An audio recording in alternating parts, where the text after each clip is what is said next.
Bible verse na nag-pop up sa Bible app ko kanina umaga. Sabi ko sa Awit 100 verse 2, si Yahweh ay papurihan, pagawid ko ng siyang kusa, lumapit sa presensya na at umawit ng may tuwa.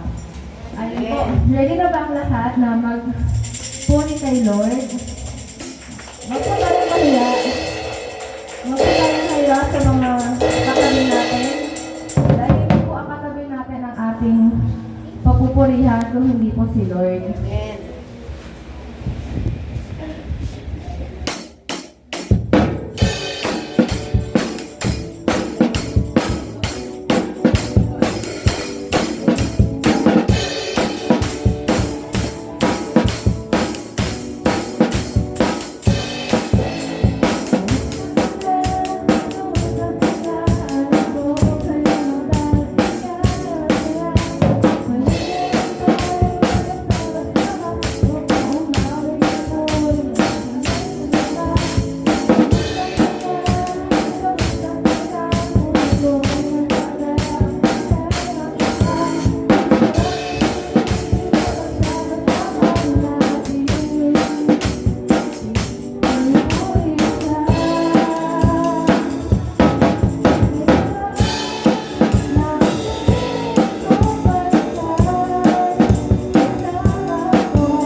Patuloy natin papurihan ng Lord.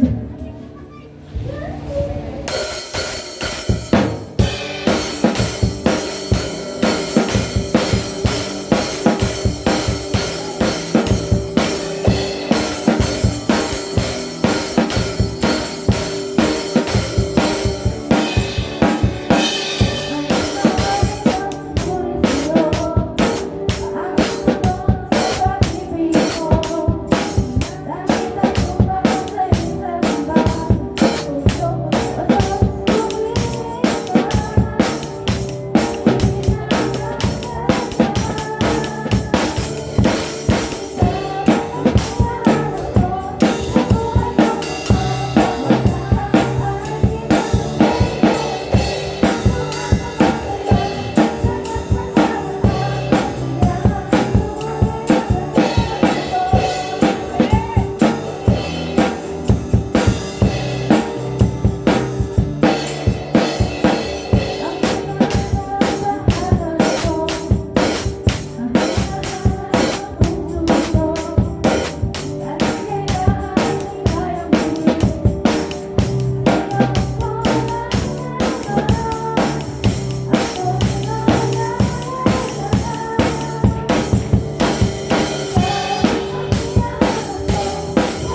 patuloy natin papurihan si Lord.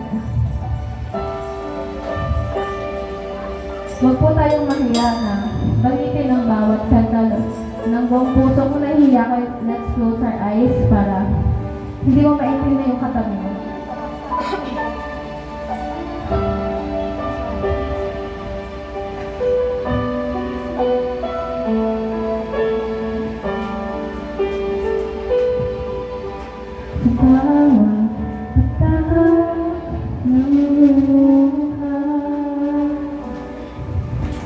Sa aking kahinaan, sa bawat luho at panalangin, di mo ako iniwan. Jesus, ikaw na yan, Lord. Jesus, ika'y itataas ang aking mga kamay sa iyong lumahabagi, sa akin ang tunay mo. Ang alay ko ay pusong basag.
iyong presensya,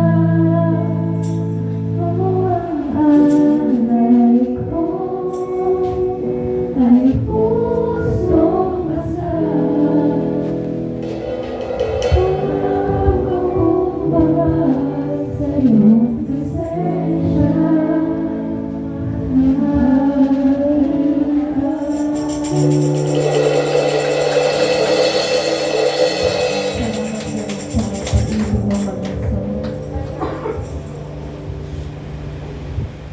patuloy po natin na close our eyes, Panginoon, and we feel the presence of the Lord in this song, Panginoon.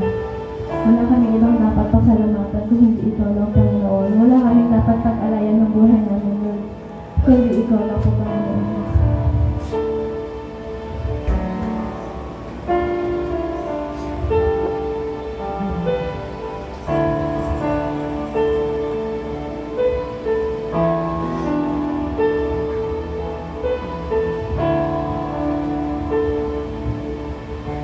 Salamat sa dakila mong pag-ibig.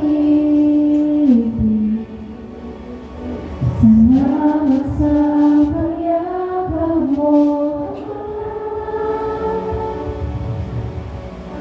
Ang presensya mo, ang ninanais ko.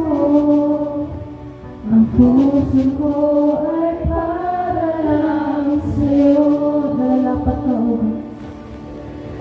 Nalalapat sa papuri, nawalay ang pagsamba. Jesus, ika'y nakilain, papagkailanman. Nalalapat ka sa papuri, nawalay ang pagsamba. Itataas ang ngalan mo, Ama.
aming Diyos Ama, salamat po sa iyong presensya. Salamat po sa iyong dakilang pag-ibig at you deserve the highest glory, the highest honor. Hallelujah. Sa oras na ito, ay tinataas po namin sa iyo ang aming mga kabigatan, Panginoon. Alam namin na ikaw ang Diyos na nangako na siyang mag-aangat, Panginoon, magbubuhat ng lahat ng aming mga bigatin. Kaya sa oras na ito, tinataas po namin sa iyo ang lahat ng aming mga alalahanin, lahat ng aming mga concerns, Panginoon. Una-una nga po, O Lord, ang aming bansang Pilipinas. Salamat po sa mga nagdaang buwan ng taong ito. Nakita namin ang iyong kapangyarihan sa gitna ng mga naging challenges, Lord, ng bansang Pilipinas. Matatapos na po ang taon and it's already December, Panginoon, ang isang kapanahunan kung saan ay pinagdiriwang namin, Lord, ang iyong kapanganakan, Panginoon. Hayaan mo nga po, Panginoon, na ang bansang Pilipinas ay mabago, Panginoon, in Jesus' name, na kami pong lahat, simula sa aming President, sa lahat ng mga opisyalis ng gobyerno, maging ang buong sambayanan ito, Panginoon, matanda, bata, Lord, ay magkaroon kami ng isang bagong buhay, isang bagong nation, Lord, na ikaw ang totoong tinataas sa aming mga buhay, Panginoon. Tunay nga po na wala kami magagawa kung wala ka, Lord. Kaya pangunahan mo po ang aming bansa, Lord. Ang aming Pangulo, Lord, kung ano man po ang pinagdadaanan, makita namin, Lord, ang iyong mga hiwagang pagkilos, ang makapangyarihang pagkilos mo sa buhay niya, O Lord, that He will be changed, O God. Hallelujah. Hallelujah. From inside out, O Lord, makita namin, Panginoon, na ikaw ang kanyang kilalang Diyos, O Lord. We declare a changed life, O Lord, in Jesus' name, for our President, Lord. Mag-umpisa sa kanya, Lord, ang isang pagbabago, Panginoon, na makikita ng lahat ng mga opisyalis rin ng kanyang pinamumunuan, O God. Let Him be an example of your goodness, Lord, an example of your love, Panginoon. Nothing is impossible, O God, sa iyong dakilang kapangyarihan, O Lord. Kung may mga nagsasabi kung wala ng pag-asa ang aming bansa, O Lord, we rebuke it, O Lord, in Jesus' name. Tinatanggihan po namin ang sinasabi nilang yan. Tinutuldukan po namin yan right now. Dahil po ang aming bansa ay mahal mo, Lord. This is the apple of your eye, O Lord. Idedeklara kami ng isang bansang binago mo, Panginoon. Isang bansa, Lord, na success ang bawat tao, Panginoon.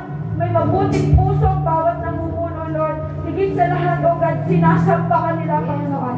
Ang nasyong ito, Lord, ang isang pinili mo, Lord, your chosen land, O Lord, that will glorify, that will lift your name, O Lord, that will worship and honor you, Lord. Lahat, Panginoon, lahat ng mga Pilipino, Panginoon, in Jesus' name, isang lahi ito, isang Pilipino, isang lahi na magtataas, Panginoon, ng iyong dakilang pangalan, Lord. Hallelujah. This nation will honor you, Panginoon. Hallelujah. Hallelujah. Kaya, Panginoon, patulitin po namin ipinagkakatiwala ang lahat ng mga plano mo. Marami pong plano ang aming mga pinuno, pero let your will be done, Panginoon. Let your plan succeed, O Lord, in Jesus' name. In Jesus' name, Lord. Hallelujah. Hallelujah. At patuloy po namin tinataas din ang aming mga kababayan, Lord, na patuloy na nagdaranas ng kahirapan, Panginoon. Ay, hindi mo po kalooban na ang mga taong nagmamahal sa iyo ay patuloy na makaranas ng ganitong uri ng kahirapan. Kaya naniniwala kami, Panginoon, na may ginagawa ka, O Lord. Hindi man po namin nakikita ng madalian, Lord. You are moving powerfully, O Lord, according to your plans, according to your purpose, Panginoon. Kaya sa pagdiriwang po ng Kapaskuhan, Panginoon, everyone is excited, Lord. Everyone is excited every moment, Lord. But let this excitement be changed, O Lord. Mapalitan ito, Lord, ng isang totoong kagalakan na ikaw ang sinaselebrate, Panginoon. Na ikaw ang kanilang reason why we are celebrating this season, O God. Let their minds be renewed, Panginoon. Magising sila sa katotohanan, Panginoon, na ang dahilan ng season na ito ang iyong pag-ibig sa bawat isa sa amin, Lord. Ang iyong dakilang pag-ibig para sa kaligtasan ng bawat isa, Lord. Makilala ka po ng bawat Pilipino, ng bawat tao sa mundong ito, Lord. That you alone is the true God, the only God, O Lord, who loves us, who give us salvation, Lord. And that is the reason why we are celebrating Christmas, Lord. To remember how loving you are, O God. How grateful we are, O Lord, for the salvation that we receive from you, Panginoon. Hallelujah. Hallelujah. Lord, we declare, Panginoon, that every Filipino will know you, Panginoon. Will worship you, O Lord. Will seek you in their hearts, O Lord. Will declare that you, Jesus, is the true Lord and Savior of this nation. Hallelujah. Salamat po, Panginoon. Ikaw ang madakila sa aming mga buhay. Gamitin mo po kami, Panginoon, bilang daluyan ng pagpapala sa iba. Maipakilala ka namin sa kanila na ikaw ang Diyos na totoo at dapat sambahin, Lord. Use us. Use every one of us, O God. So we can declare, Panginoon, sa bawat isa na ikaw ang Diyos na buhay, ikaw ang Diyos na tapat, ikaw ang nag-iisang Diyos ng buong universe, Lord, the Creator of heavens and earth. Hallelujah. To you alone be the glory and honor. In Jesus' name. In Jesus' name.